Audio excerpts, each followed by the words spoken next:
Well, hello again. Welcome back to the House of Hammer. Let me start by asking you a question. What do you know about bingo? One line, any line, down the card, cross or corner to corner. I guess I should explain why I'm asking. As regular listeners will know, inside the House of Hammer we assign each of the movies we talk about their own room. And I thought it would be fun to announce our latest room, Room 24, using the traditional British bingo call for that number. However, 24 has possibly the most boring bingo call of them all. Now, had we been talking about Song of Freedom, well, that was in room number 2 of the House of Hammer, so it would have been One Little Duck, room number 2, Song of Freedom. The Dark Road, Man Alive, room number 5. Celia, Brighton Line, room number 9. Room to Let, Groovy Scene, room 15. The subject of our last episode, The Black Widow, The Lord is My Shepherd, room 23. All good, fun stuff. But what do we get for Whispering Smith Hits London? 2 dozen, room 24. 2 dozen? That's not a quirky nickname, it's just a numerical fact. Stupid bingo. Anyway, what has any of this got to do with the actual film? Absolutely nothing. So let's stop the bingo baloney right there and focus on the actual film. Whispering Smith Hits London, aka Whispering Smith vs. Scotland Yard, is a 1952 mystery detective film starring Richard Carlson as the titular Whispering Smith, alongside Greta Gint, Herbert Lom and Rona Anderson. It was written by Steve Fisher and John Gilling and directed by Francis Searle. It's also the 4th film we've covered that has been edited by James Needs. And here, to tell you a bit more about him, it's the legendary Kevin Moore.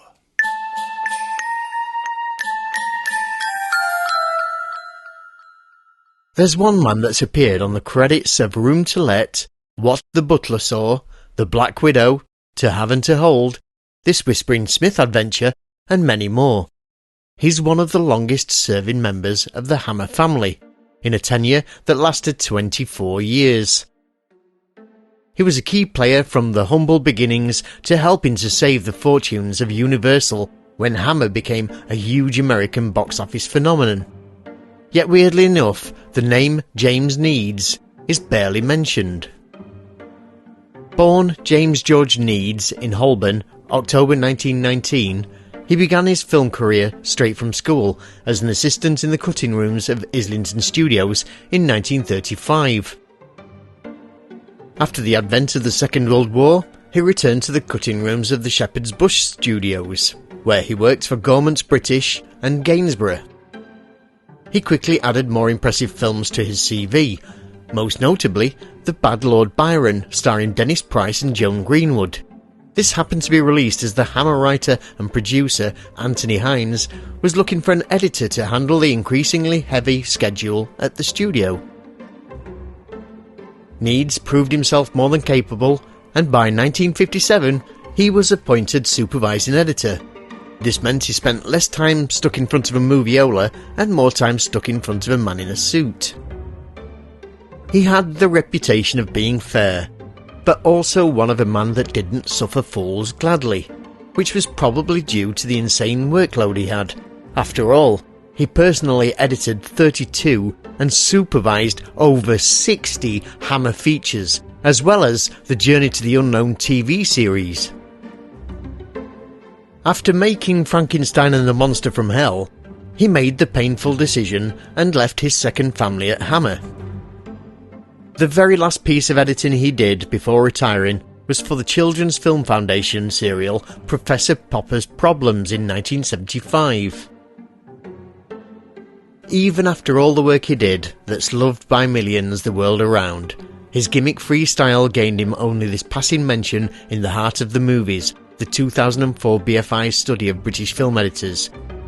Although Hammer Productions acquired a reputation for the occasional startling use of shock cuts, James Needs and Alfred Cox scrupulously followed classical practice when indicating temporal transitions in the company's earlier horror films.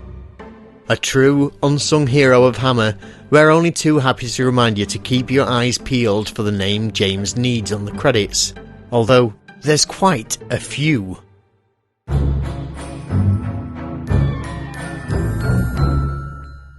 Thanks, Kev. Now, the plot of Whispering Smith goes a little something like this, as Run DMC once said. Look at me, getting down with the kids. Smith arrives in the UK on holiday. He's off to Cornwall, presumably to eat scones, have a ride on the Bodmin and Wentford Railway, and visit the Eden Project. But, for reasons never fully explored, Smith is so globally famous that he's recognised on site in the airport by newspaper reporters, as well as immediately offered detective work in the UK. Initially he refuses the offer of the work and seems hell-bent on having his day out at Mount Edgecombe Country Park. Yes, I've looked up these Cornish attractions, you know. This script does not just write itself. But anyway, he's persuaded to help the charming Anne Carter investigate the death of a young woman named Sylvia Smith. Tell Mr. Guard, no soap. No soap? No dice. No deal. I'm here strictly for fun. What are you doing tonight? Please, Mr. Smith. Mr. Guard is a sick man, otherwise he'd be over here himself. Sylvia's death was a terrible shock to him. You know any good bars in London? She was his only daughter. What's your favorite nightclub? All he got was just a bald announcement in a cable that she'd been pulled out of the Thames by the River Police 3 weeks ago. Maybe we ought to start off with lunch. You aren't even listening. I heard every word. Mr. Smith, Mr. Guard believes that his daughter was murdered. I think we ought to have a cocktail before lunch, don't you? Well, if I have one with you, will you listen to what I have to say about Sylvia? Miss Carter, you've just made yourself a deal. Give me 5 minutes to get dressed and I'll meet you in the bar downstairs. The official cause of Sylvia's death is given as suicide, but Anne suspects foul play. Smith's investigations lead him to question Sylvia's lawyer and world's least convincing golfer, Hector Reith, as well as her former boyfriend, Roger Ford. Ford likes to make weird puppets, which sets him up nicely as being a bit creepy. Not that I'm saying all people who make puppets are creepy by default, but I guess what I'm asking is, are puppets and creepiness intrinsically linked? It appears that they are. A lot of people, even those who do not have pupophobia, a phobia of puppets and marionettes, are wary of the little wooden gits. They are an example of what Sigmund Freud referred to as the uncanny. This arises when childhood beliefs we've grown out of suddenly seem real, or what Freud referred to as the return of the repressed. At the heart of the uncanny is the feeling that something that isn't real is too close to being real for comfort. Animators talk about the uncanny valley, that weird realm that lies between the obviously animated and the obviously real.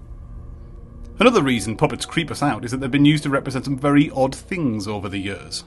Aside from the first things that spring to mind, such as Punch and Judy or the Muppets, puppets have been used to symbolise or represent idols, gods, seasons, and even feelings. Take, for example, the marionette. A puppet controlled from above using wires or strings. The literal translation of the word being Little Mary. In France, during the Middle Ages, string puppets were often used to depict biblical events, and one of the first figures to be made into a marionette was the Virgin Mary, hence the name. Controlled with secret mechanisms to make her move, the peasants would think they'd seen a miracle, that the puppet had come to life. In Whispering Smith, the whole puppet angle is ultimately a bit of a non-starter, other than giving Roger Ford his initial air of creepiness. But there are plenty of movies that make use of a puppet's unsettling nature. Films that immediately spring to mind for me are Dead of Night, Magic, Saw, Puppet Master and its 4,000 sequels, Dark Crystal, Child's Play, Krampus, The Conjuring, and Poltergeist. Scary stuff. Anyway, let's park the puppets and get back to our movie. It's fair to say that Whispering Smith's investigations, with Anne as his sidekick stroke admin assistant, start to reveal a tale of blackmail, murder, deceit, and, well, more murder. Sylvia knew more than was good for her. What woman doesn't? Yes, I see what you mean. Well, anyway, first thing in the morning, if I can borrow that car of yours, I'm going to start making a few calls. Well, you better work fast. When Reith finds out what we've done to that lovely safe of his, he's going to move heaven and earth to stop you. Yeah. You take those 2 books along to Inspector Meeker in the morning. If he wants to know where you found them, tell him I'll answer that personally. Right. In the meantime, I'll be having a little chat with Mrs. Arthur Pearson. Mr. Smith, I'm not in the habit of discussing my personal affairs. Mrs. Pearson, I'm trying to help you. Why are you lying to me? Please. Please leave me alone. Hector Reith was your lawyer, wasn't he? I refuse to answer any more questions. That is final. If you just tell me what's frightening you. Goodbye, Mr. Smith. At this point you might find yourself asking, why is he nicknamed Whispering Smith? Well, the film doesn't actually explain this. The character is seemingly based on one created by Frank H. Spearman. In his original iteration, Smith was a railroad detective based on a combination of real-life Union Pacific Railroad detectives, and the name of the character is derived from one of those, James L. Whispering Smith. Presumably he just talked quite quietly, or moved about without much noise. Quite an underwhelming revelation, really. Before we get to discussing the film, you may have noted earlier that I mentioned this movie has an alternate title. It was released in the US as Whispering Smith vs. Scotland Yard, which makes it sound like he's going to have a fist fight with it, stroke them. A touch misleading, although I must add the film does feature a reasonably entertaining fight scene. But this alternate title did lead our very own Smokey to ponder something.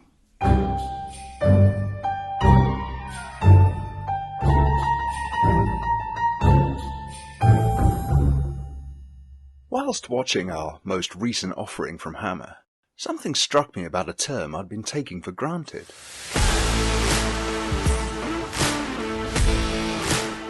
No, I'm not talking about the terms that get thrown at myself and my House of Hammer colleagues every time we release an episode. Things like wonderful and inventive and original and incomprehensible. Hey! Anyway, Whispering Smith, apparently, according to this film at least, is versus Scotland Yard, foregoing the possible grammatical error of an individual going up against a body. That's always bugged me.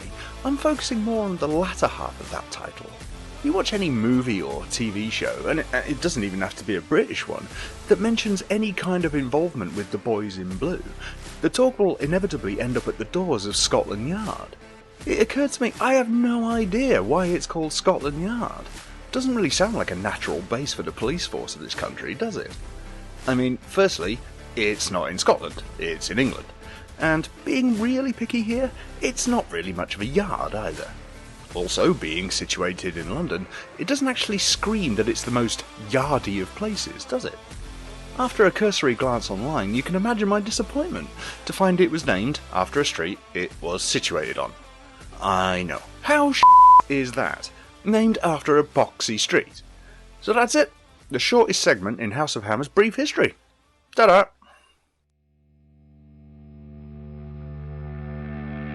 But then I thought, no. You know what? I am not having this. It's a street. They're normally named after things, right? Okay, I'll give them the yard bit. It was a type of yard after all. Okay, so that makes sense. So why Scotland? Did the men who lived there wear plaid skirts? Were there butchers there that only sold haggis? How many more lazy Scottish stereotypes can I squeeze in here? Nah, I'll stop. Turns out, it's none of that nonsense. A truer and a much better story is that this particular area of London was used for visiting Scottish royalty and dignitaries, basically becoming the Scottish embassy in England. See? How tricky was that? I tell you, this subject is really annoying me now. Okay, wait though, I'm still not done. Where did the police come into this?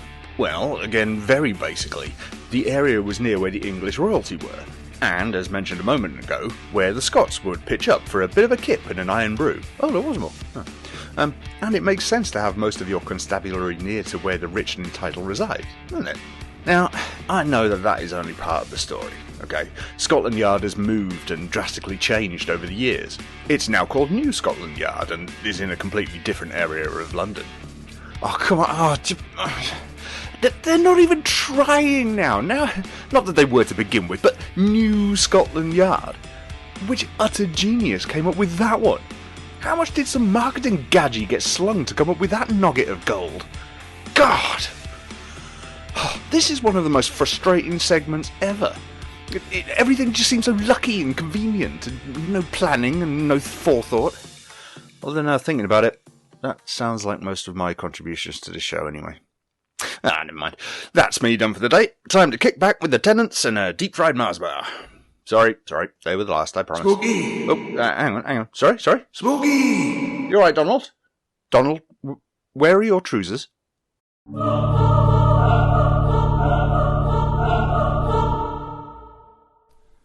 Well, that was interesting. Now, let's head over to the roundtable to hear what we thought of Whispering Smith, where I'm joined by rhapsodising Roach, soliloquising Smokey, and monologuing Moore. God bless the thesaurus.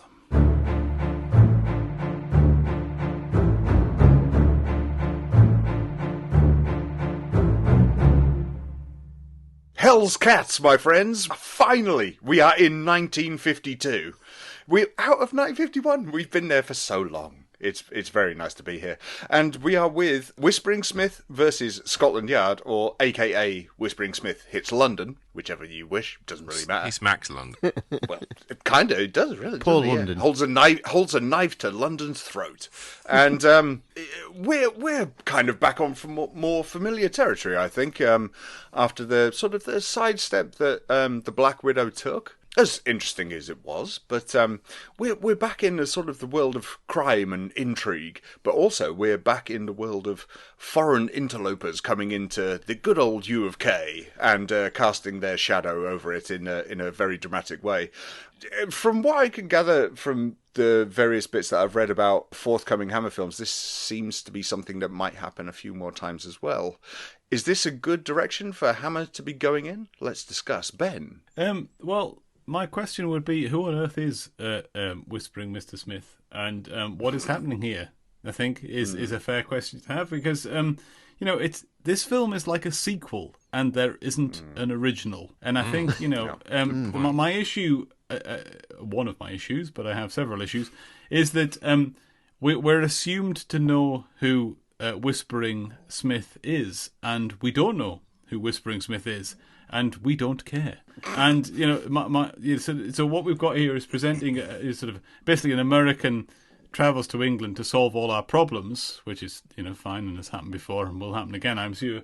But as a viewer, it's quite an unsatisfying premise, I feel, because it's different with Dick Barton and Simon Cherry and Celia and a handful of other things that we've had, where the contemporary viewer will have heard them on the radio, will know about them from previous media. Here, I have absolutely no idea who this guy is. I don't know why I should respect him. I don't give a toss who he is. And yeah, it's a bit of an issue for me right from the off. Adam? Yeah, I totally agree. Whispering Smith is not a name I'm very familiar with at all. Having done a little bit of research, I have found that he was almost like a Western character that was some kind of railroad-based detective in the States.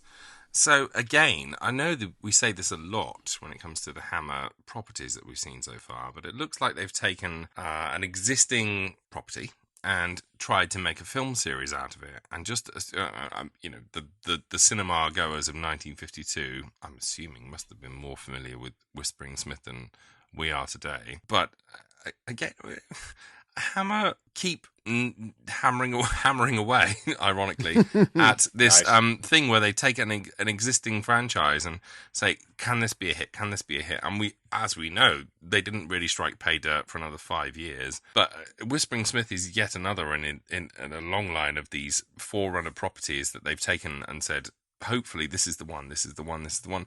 It's interesting, though, when I'm looking at the heritage of this, it was released in the United States by RKO in 1952.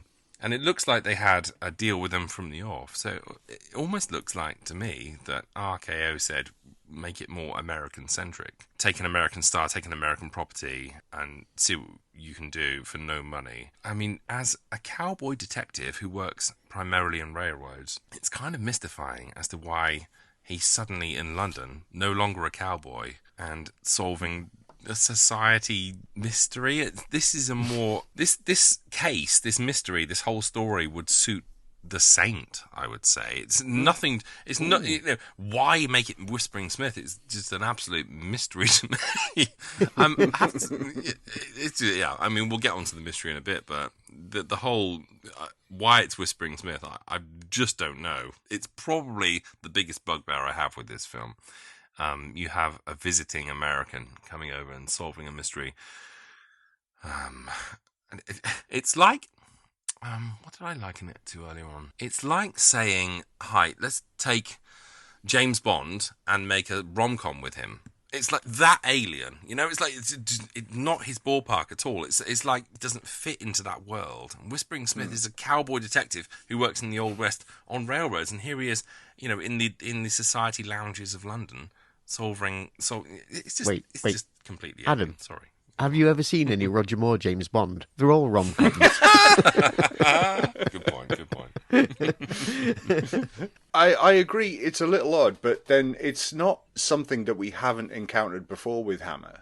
Is that we had it, as you said, we had it with Simon Cherry. We've had it. How many films have we talked about that were either plays or radio plays? As you said, they're taking an IP that works, has an audience, and they're throwing this badge on it to possibly put bums in seats, maybe. But again, as I say, Whispering Smith turns up at the start of the film and says he's there for a holiday, but he's instantly known by all the British press. He's instantly contacted for help in a crime. It's all a little too convenient for my liking. It's all a little too easy. But I think I don't know if you lads feel the same way, but personally, I found this all rather charming. I found it that Whispering Smith lands in England and he's instantly known and he takes it all on the chin and he has quite a swagger and a charm about him and that I found quite refreshing.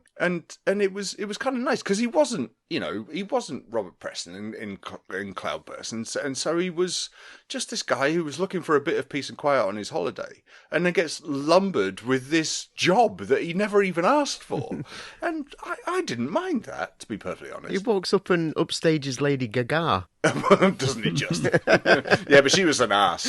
She was. The problem was the whole premise of the film is built around a character that you already know and we don't know him. And I found that quite difficult from the off. So I'm just forgiving it. That I found his familiarity quite arrogant. And I found the fact that, we should, know and respect this guy is quite sort of off-putting. But that's thrust upon him when he gets here. But he's not arrogant. It's thrust upon him. It's thrust upon him by the producers of the film, the makers of the film, because going back to what Kev and Adam have just explained, is that maybe American viewers would know this character, but I, as a British viewer, certainly, now, but even then, I don't know who this guy is. I don't give a toss.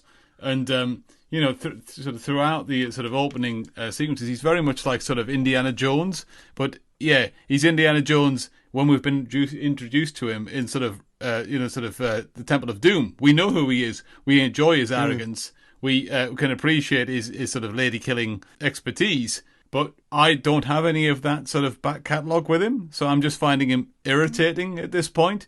And, It's even more than that. It's that I don't respect him as a character. I'm not really hooked into him. And it's one thing to build rapport with a character. It's one thing to assume rapport with an audience. And I found that really irritating from the off. I think my issue with the Whispering Smith character in this film is that, fine, I'm sure he was a bigger name back in 1952, and perhaps people went, oh, it's a Whispering Smith film, I'm going to go and see that thing. The fact is, he's a railroad detective from the Wild West, being brought to London to solve the most, pulled apart crime you can imagine from a Wild West detective. Why is it Whispering Smith in this film? Why not do a Whispering Smith solving a railroad crime in the UK? That would at least tie it to something. Or just change his name. why not a train-bound murder in the UK? At least it would somehow tie it to it. It's like putting Hercule Poirot in a bloody Pixar. It's like it's that foreign. It's like, why is he the character you picked to make this thing happen? There are so many other detective franchises. It's almost like RKO said to Hammer, "Look, we'll give you some money. We want a Whispering Smith film," and that's kind of what they did. Yeah, exactly. That's how, but that's how it feels, and it does feel like that. Like Ben said, for the first third of this film, you're assuming I know who this person is. You're assuming I care who is, and if I go away and do some research, my entire viewpoint on this film so far is, why is he the guy here, and not someone more appropriate to the crime? It sounds like a really first world problem to have with a film. But Whispering Smith is a railroad detective from the Wild West. He's on a holiday and he's solving an upper class society murder in drawing rooms of London. But it makes you think is, why him? I'd definitely be up for watching him come over here and solve the murder of Thomas the Tank Engine. Definitely. See that? Oh, I'm sold. Yeah, definitely. Have Ringo Starr narrate it. It just seems like such a big drop as well, as far as Richard Carlson's concerned. You know, you've got this guy, and people will have been expecting the short ass that I've forgot the name of right now, the really famous guy from Hollywood. Alan Ladd. That's the one. Yeah. See? That's all I needed. Short ass guy from Hollywood. Yeah. There's only about 3. Him and Tom Cruise. Yeah. I think, regardless of our criticisms of the character as well, the plot that he's inserted into is actually quite pedestrian. I mean, many times watching this, and I think, can we just speed this up a little bit? I mean, it's effectively a missing persons case. I watched this the whole way through and compared it to Dick Barton and thought, am I being harsh on old whispering idiot? Should I be more easy on him? He's no Dick Barton, but Dick Barton is what he should have been, and that's what I wanted to watch, and that wasn't what I watched. I watched somebody very sort of taking their time, unfurling a very quite boring plot that really only got going in the last sort of 7 minutes. There's very little action. There's a lot of chatting. I really don't care about any of the characters. It's very well produced. What I would say is it's a huge step up in quality for Hammer. In fact, I would argue it's possibly their best produced film. It looks great. It looks absolutely fantastic. It's smooth. It's well directed. It's lots of location acted. Shooting as well. I mean, yes. You really felt like you were on the streets of London. You really did. Yeah, it's absolutely fantastically shot. It's a really well produced film, and I'm not I wouldn't have a word said against how well produced it is. But the script and the fact that it's 85 minutes long, 86 minutes long, because I counted them all, because I was sat watching it again today, you just think, how man, speed it on a bit. We could have lost 14, 15 minutes easy here. And, it was, again, what is clearly a sort of semi-iconic at the time American character is inserted into a plot that really isn't deserving of the character's name. Why is he called Whispering Smith? Kev, that's the question on everyone's lips. Yeah, He's a cowboy. But does he whisper? Clayton, can we just hang on this though? Yeah, Adams just said he's a cowboy. What does that mean? Does he whisper to cows or horses or other cowboys? Right. Okay. Right. Hang on. This is devolving into a subject that you're not meant to be focusing on. Okay. Right. So basically, Whispering Smith, the former cowboy railroad bandit or detective or whatever the. Right, is a completely separate IP. All they did was borrow the name. You're focusing on the wrong thing here, right? Fair enough. Really are. I agree, Smokes. Can I just say, can I just add though, Smokey? I agree. We are. I'm not disagreeing with you all, but they've called the film after him. That's the issue I'm having. Agreed, right? And so if it's a purely stingy, cynical money grab that Hammer have gone for by stealing this name, not stealing, but being given this name to slap on the front of their movie, who gives a crap? They've just taken the name to put bums on seats. It doesn't matter if it's on a railroad or whatever. It matters. It's still a film. It doesn't. It matters to the viewer. It matters to me now. It doesn't matter. I have a point to make, but go on, Smokey. You finish your point first. All I'm saying is, right, I think, I don't know how, I never saw this conversation going in this direction. I don't know why you're focusing on that bit when that is the least important bit of the film. Because you've got this really decent crime drama. Okay, and I'm sorry, Ben. I'm going to have to disagree with you on another thing as well. I don't think this is too slow at all. Oh my God!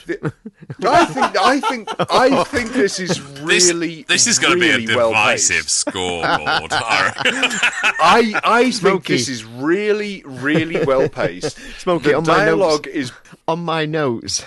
I actually wrote down, God, it mills about a lot. 20 minutes that's in. Fine. Oh, my God. That's fine. Crucifying That's absolutely fine. I mean, we've talked about this before, that we thought Adam said it not too long ago that we all come at these films in a different way and we all enjoy different bits about these films, and that's absolutely fine. Me personally, I thought the dialogue scenes were some of the best we've encountered in a Hammer film so far.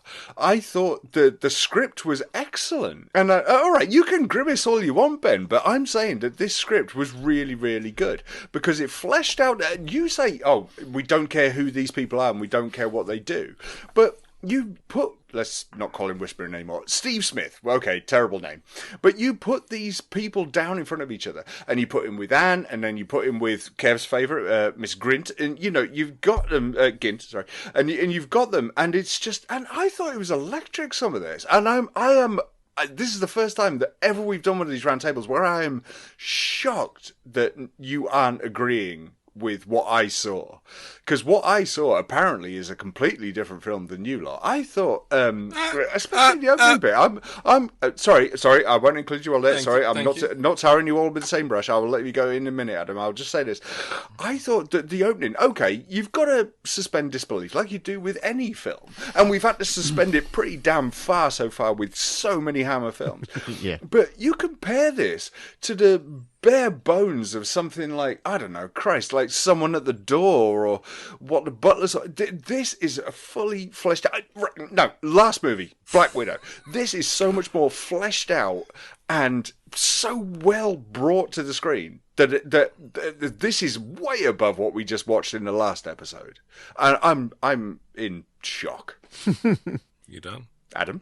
Okay. First of all, I would say the point we were making is that the film doesn't do a good job of introducing a character if you're not already familiar with him. It assumes you know who he is. Now, which is fine for a 1952 audience, but I'm talking even a couple of years later, if you're not familiar with Whispering Smith, it just says, here's Whispering Smith. Isn't he great? Isn't he great? Yeah, I'm great. Like this. And it's like for someone to walk into a film and everyone fawn over him and say, you're amazing, without even offering the slightest shred of, oh, remember when you solved this famous crime, or wasn't it great when you did this? There's none of that. It's just, you're great, you're great, you're great, great.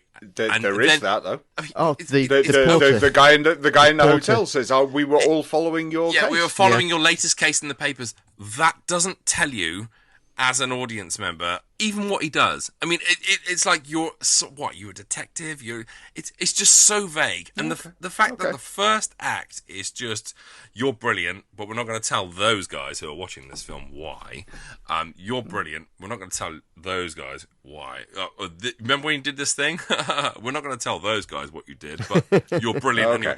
The problem is it doesn't do a good job of introducing the character for the screen. That said, I am in agreement with you. If you take away the Whispering Smith IP from this film, I thought it was actually a really good mystery. I thought that the whole, missing lady, and then all of a sudden there's a twist about who the missing lady is, and is she already in the cast? I think that's really good. I think it was quite admirable. I mean, I've seen low-rent programmers from The Saint, The Falcon, The Lone Wolf, that don't do it as well as this film did it. As you say, the production values are great. I think Richard Carlson's a really likeable lead. I just wish he'd come into this as some other character or someone that... I still don't know who Whispering Smith is. By the end of this film, he's just like any other serial kind of detective person. I just don't give a who he was or who he is. He's just solved the problem that needed to be solved. And off he goes, and whether he got another film or not, I don't know, I don't care. And where he's come from, I don't know, and I don't care. And that's the problem. Whispering Smith hits London. It's more like he just sort of, lightly slapped London with the back of his hand and just, fell down a drain and off. The problem is, Smokey, I agree that I think the story is really good. I think some of the characters are great, and I think Burt Lom's great, and I think Greta Gint is great. I think there's lots of great stuff in this. I just think to so powerfully tie a film around a character, I want to know more about the character that I'm supposed to be rooting for. I was more interested in Rona Anderson playing Anne. I was more interested in Greta Gint playing Louise. I was more interested in the villains. Alan Wheatley from who played the Sheriff of Nottingham in the Adventures of Robin Hood. I'm more interested in seeing him. Richard Carlson was just a cipher, for me to show all the more interesting characters. He's fine, and the mystery gets solved, and the mystery is great. But my issue with it is that it assumes too much on the Whispering Smith IP. Fair enough. For me, aside from the issues that we've already talked about as well, you're presented with a handful of characters, and even to the amateur, the most amateur sort of cinematic detective, as I would class myself, it is painfully, and I mean painfully, obvious what the plot is from about 10 minutes in. You know what's happening here. You know who has done what, and you know why, and you know who it is. And we take an absolute country age to get to the reveal that tells you the only possible outcome that can possibly be. You know, oh no, there's a one female character that's disappeared, and here's another female character that hasn't disappeared. How can they possibly be connected? No spoilers. You know, and so all throughout, here's two males who look shifty. Could they be shifty? Oh, I wonder if they're shifty. You know, there aren't any red herrings presented at all, and we have sort of Whispering Smith and his to be fair, I loved Anne, the character who plays his she's fantastic. Really and again, you know, another one for the Hammer bingo card. She's a fantastically strong female character. Yep. She doesn't listen to what she's told from the male characters. You know, she does what she wants, and she sort of kicks on the plot. But I just found it utterly predictable and utterly pedestrian. And I didn't know who Whispering Smith was. Going back to what we were talking about before. Told you to leave it. There's a line that he says in the taxi early on to the taxi driver, and he just says, "Just drive around for a little while." And that's exactly what this film does. It just drives around for a little while. And there's also another bit that's mirrored later on, and apart from when Anne tells him not to overwork, when there's fat chance of that because all he's done so far is mill about, chatting to people, and then moaning about not having a nap. He is on holiday, Kev. He's just flown over from America. He's jet-lagged. What do you want? Well, it doesn't look very jet-lagged to me. All right? He legitimately says he's been up for 24 hours, and you're denying the bloke a bit of sleep. You're heartless, Kevin. Leave Smokey's boyfriend alone. It's not even him. It's not even him. It's just, you. Do you know what? I didn't expect the strength of feeling about this film, bad or good. I honestly thought this was going to be a very boring, middle of the road, straight down the line conversation. I'm actually quite fired up by the fact that you're also fun. Love it. All right. But let's draw that little bit to a close, shall we? Let's move on. We've lingered on that far enough. Okay? No, we haven't. Right, let's do some more. Yeah. No. Right. No. So let's all simmer down. Okay. So I mean, you said, Ben, that this is predictable from the start. Okay, that's your take on it. Okay, fair enough. But did you not think that the build up to the twist at the end was really well handled? Did you not think that was done well? I thought it had a lovely orchestral stab. Sorry, my name apparently is Kev, and Kev's name apparently is Ben. So Kev's talking now. Ben, I wasn't listening. Back to off, all right? This isn't a quiz. You're going to have to cue me up again. I do apologise. I didn't hear Smokey. You guys, I love Another one so for the outtakes, lads. Kev, it's fine, mate. Don't worry. I'm honestly not taking offence. No. But no, I mean, coming back to the lack of characters, there can only be one outcome. I mean, you've got, spoilers for the listener. You've got one principal female character, and you've got one principal missing female character. The only logical step can be that she is her. I mean, there isn't anywhere else to go in the script. There really isn't, and that's telegraphed from the first time you see her on screen. And I'm not irritated by that. I don't think it's to the film's detriment, but it just took so long for the film to get to the absolutely blazing logical conclusion. And in the end, because of that, it wasn't particularly dramatic, I didn't feel. Okay, all right, fair enough. Right, so that's your opinion. You're entitled to it. Nice impartial host there. Exactly. So I did my best. So apart from the production value, as you said, quite rightly, this film looks great. By the way, it really does. It really does. It really does. It shines about the locations they use, and also I hope you enjoyed the couple of references to Bray in there, which I thought was very cool. Yeah, if you can, and I'm looking at you, Ben. If you can, gentlemen, can we look at some positives on this, please, before we go into ratings and negatives? Kevy, I think you have some. Oh, so many positives. I mean, bring them. Oh my God, there's the whole star opaque nursing home. Is that awesome? They keep you there till you die of alcohol poisoning. Anyone else tried to find their number for a start off? Are you looking forward, Kev, to going there? I want a nursing home like that.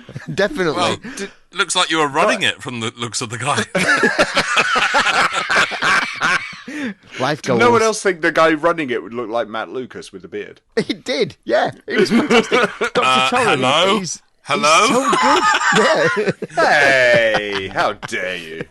I mean, I'm Al Murray. Right, well, I mean, most people take a decent amount of counselling before they get any idea about their condition. And yet, he diagnosed Steve Smith in literally seconds and had him strapped up and in a funny farm before he was being devious, though. He was fantastic. He didn't mean it. I mean, no idea why he was there. This just goes in some really strange places. I mean, there's obviously... This film is absolutely bonkers when you've got stuff like an exploding boat in one scene, and then it cuts to the next scene where Anne is graduating to being a safecracker, which is like, what?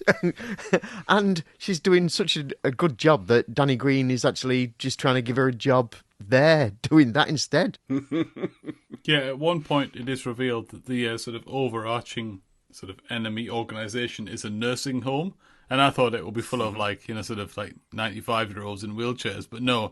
What they mean is it's a home for sort of alcoholic people, but they don't really ever explain that until, as Kev said, we get a scene where they sort of do allude to the fact that that's what it is. But yeah, obviously the term sort of nursing home has changed in the last 70 years, because when they say it's effectively the mafia. They're running a chain of nursing homes. It's like, what are they? Really? This is the most British gangster film ever. Exactly. Yeah, exactly. Soon they're gonna move it to chemists any minute now.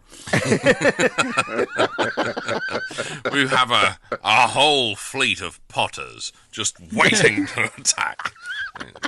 At your wheels now, men. One person I would like to point out is the head of Scotland Yard, a returning gentleman called James Raglan, who has been with us now for 4 films. He was the copper. He was the copper in Celia as well. Yep. Yes. As well as this. Yep. He was also the treacherous in Dick Barton Strikes Back. But then he was also the copper in Dr. Morell as well. So Hammer seemed to find him very useful for certain types of roles, and he's brilliant again. But also I love the fact is that Whispering Smith just calls him Dave all the time. It's not even his name. No, no, it's not. But he just calls him Dave. Again, opinions may vary, but I don't think there's a weak acting performance in this film. I think the cast I'd agree are great. with that. Yeah, I think that, okay, granted, some of them are giving less to do than the others, and there's I couldn't find it on the cast list, and I don't know who it is. Maybe you guys can help me. But there's a scene not far from the end, really, maybe 20 odd minutes or so, when Whispering Smith finds the guy who had been with the missing girl. And he's he looks like he's in a kind of lab, and they get talking, and sort of he admits that, he cheated on his wife, he was with this girl, and blah, blah, blah. His performance was outstandingly good. Mr. Manson. Reginald Beckwith is the actor's Thank you. I couldn't see it on the cast. He's you. great. No, yeah, he's fantastic. He was brilliant. I mean, he's so heartbroken, but he doesn't fully apologise for what he's done, even though his wife passed away, and he was just ended up with this girl because he was in mourning, basically. And I thought it was a wonderful performance. I've watched this 3 times now, and I was just sort of like, damn, this guy was really, really good. That line, there's no fool like an old fool. which beautiful, gets, isn't it perfect? And he delivered it so well. Yeah. So I again going with the positives. I've got to give the cast a fantastic. It was brilliant. The whole cast. Well, I mean, going on with the cast, right? There's a whole point where Anne actually puts an advert in the local paper for safe crackers, I love that. and the hotel is suddenly inundated with what can only be described as underworld folk queuing for a job. And with your favourite, Ronnie Yes, Corbett's dad. Ronnie Corbett's dad's back in. But just as, I think he's actually listed as small tough or something like that, That's isn't he? But, I mean, that's where we actually get Danny Green in as Cecil anyway to get the job done. Yeah. But It was lovely to see Danny Green play a nice bloke. it was lovely. Yeah. Playing a protagonist, well, sort of, yeah. I mean, he's a criminal, but he's a nice criminal. He's Yeah, a lovely he's on criminal. the side of us. Yes. Yeah. But what kind of a paper do you advertise for a safecracker in? I mean, you know, when you see it... Mate, in this day and age, without getting too political, I can to throw you a few in the Teesside area that would do it. Yeah, it's in the column next to a choke for a Hillman imp. That's right. Yeah, I get it. It's US safe today. Oh, nice. He's been sitting on that one. There's also I one was just member waiting of for the that cast. safe joke to come up. Yeah. Finally, Adam. Finally. Oh, God, the burden finally lifted. From There's these also one weary member of the cast shoulders. we haven't mentioned much, and that's Herbert Lom, who is absolutely fantastic in this. Except Brilliant in it. he's got this weird puppet thing, right? And I mean, I can see why he's doing it. You know, he's got to have this USP, if you like. But I mean, you can tell he's a baddie straight from off because he says, "I have an excellent brandy I can recommend." Then he doesn't. He doesn't recommend the brandy at all. So you know he's a wrong 'un. I mean, the whole thing about him being a puppeteer, is this actually a thinly veiled analogy? He's always pulling the strings. Ooh. Deary me, yeah. I'm glad you brought that up, though, Kev, I love you, because Kev Moore. I know. Isn't he beautiful?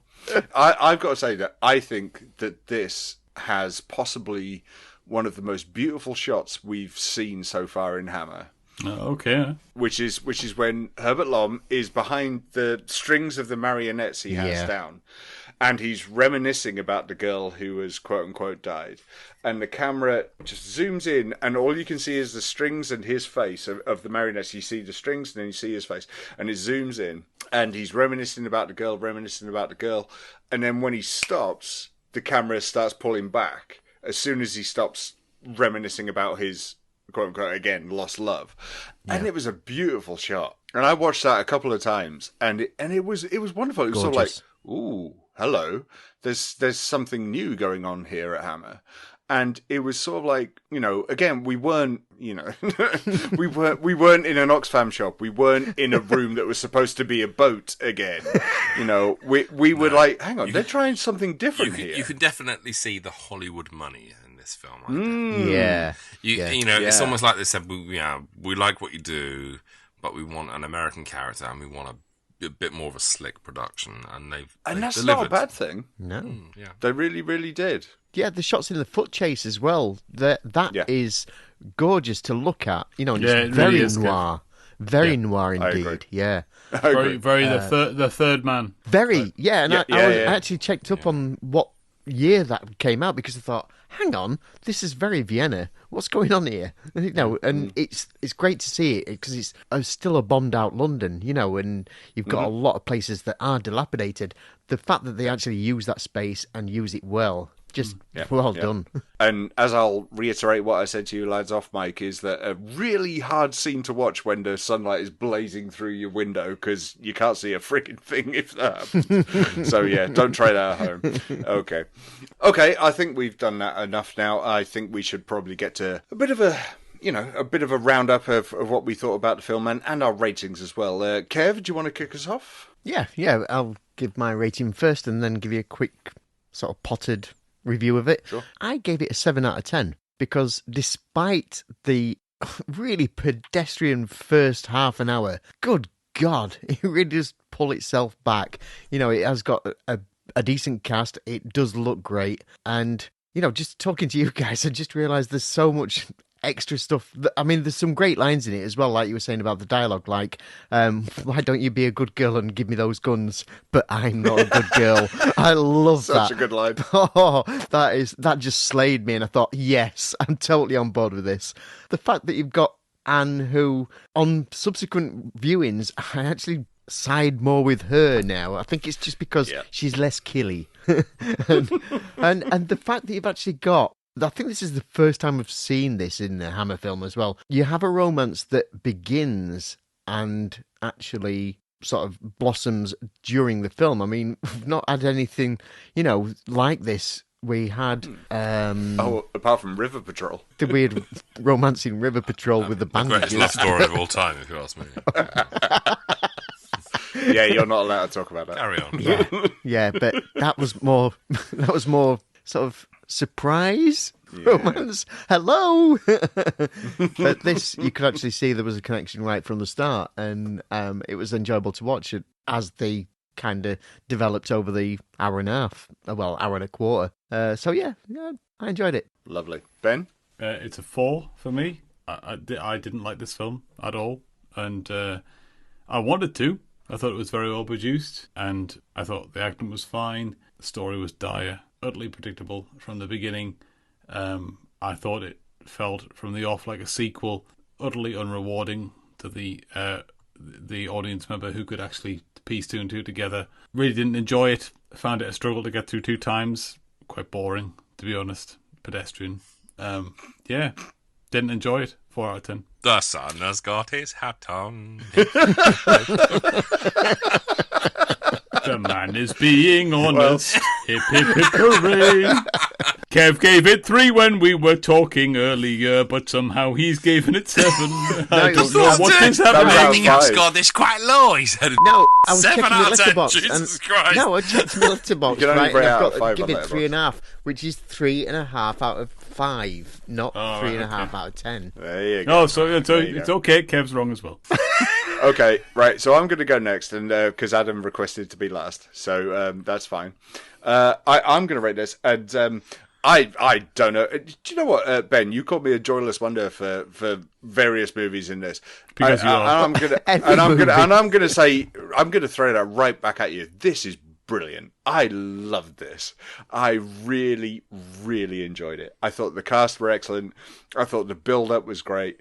Okay, throw in your Whispering Smith that you were throwing at it earlier, and that's fine. All right, discount that, fine. But this is a cracking little British crime drama with a great twist and a great build-up.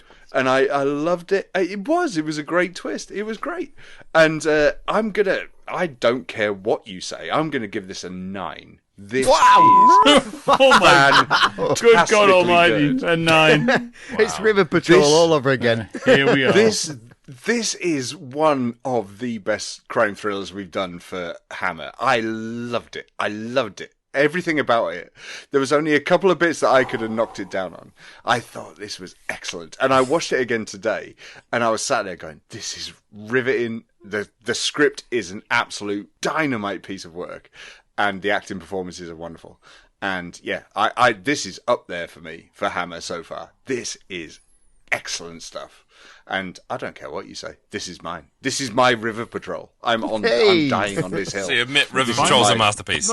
Let's just get that clear. It's a masterpiece of something, but not of a good Hey, thing. look, that's why we do this thing, don't we? Yeah. We've always said, films are subjective. They are. Let's enjoy what we enjoy and not criticise each other. Absolutely. That's right, my friend. I agree. But I do. I think this is great. Yeah, it's a 9 out of 10 for me. So, Adam, which side of the fault line do you like? See, I've kept my viewpoint on this film largely restrained until now. You are Switzerland. I wanted to see, to be honest, there have been many occasions during the making of this podcast where my opinion of a film has changed depending on what you guys say. And I think, maybe I am being a bit of a joyless wonder. Or, actually, it was more terrible than I thought it was. Joyless Wonder has to go on the bingo card, by the way. I watched this film. take away as I say, take away the whole Whispering Smith IP from this thing, and just play it as a detective thriller. Yes. It's a decent mystery. It's got a decent thriller at the heart. I do take your point, Ben, about the whole, the solution maybe being obvious. But that said, having seen countless Saint films, Lone Wolf films, Perry Mason films, Thin Man films, Sherlock Holmes films, I can tell you that this writing is actually a little bit of a cut above those in terms of B movie programming. It's actually it does a far better job than most, I would say, run of the mill factory output stuff of the time. I like Greta Gint. I'm a big fan of her. Yeah. She played a great part, as Kev will know, in 1939's The Arsenal Stadium Mystery. Her meltdown scene is wonderful, by the way. She's amazing.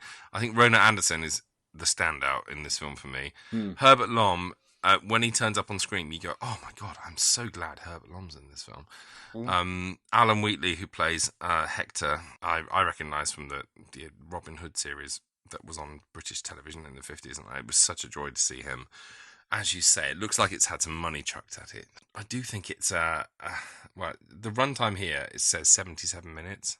I think it feels longer than that, and I do think this is a 45-minute film that's been doubled because the Americans wanted it to be longer. That's how it feels. I think it does get boring. Yep.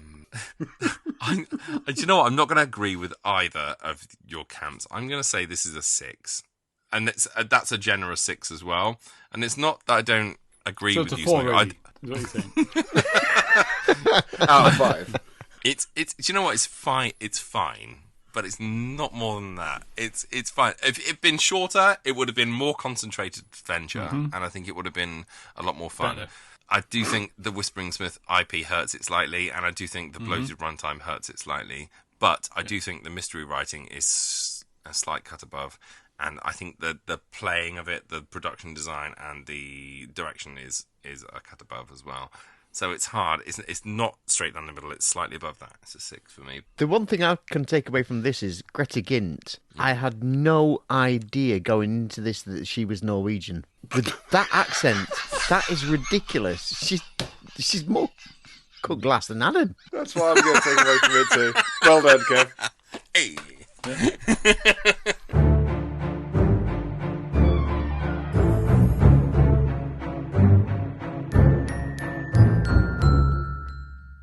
So there you have it. And with that, we've almost reached the end of this episode. But before we go, just a quick reminder to give us a rating on your podcatcher of choice. You know we're worth it. And remember, you can follow us on the socials, on Twitter and Instagram, @HouseHammerPod. Also, should you want to send us a strongly worded email to recommend your favourite Cornish attraction or bingo call, you can do so at scream@houseofhammerpodcast.com.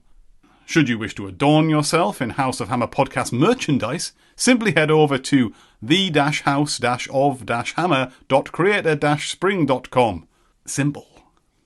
And finally, should you want more of the House of Hammer, and frankly, who would not, you can become a patron of the show at patreon.com/househammerpod. Subscribe now to get several extra bits of content each and every month, as well as exclusive perks and benefits. Right, I think that's it. So until next time, it's goodbye from me, Ben Taylorson. From me, Smokey. From me, Adam Roach. And from me, Kev Moore. And we look forward to seeing you back at the door of the House of Hammer for our next episode. Duck and Dive, room 25, and in there lurks the Angel of Death. I think I might just board that room up, actually. Sounds pretty terrifying.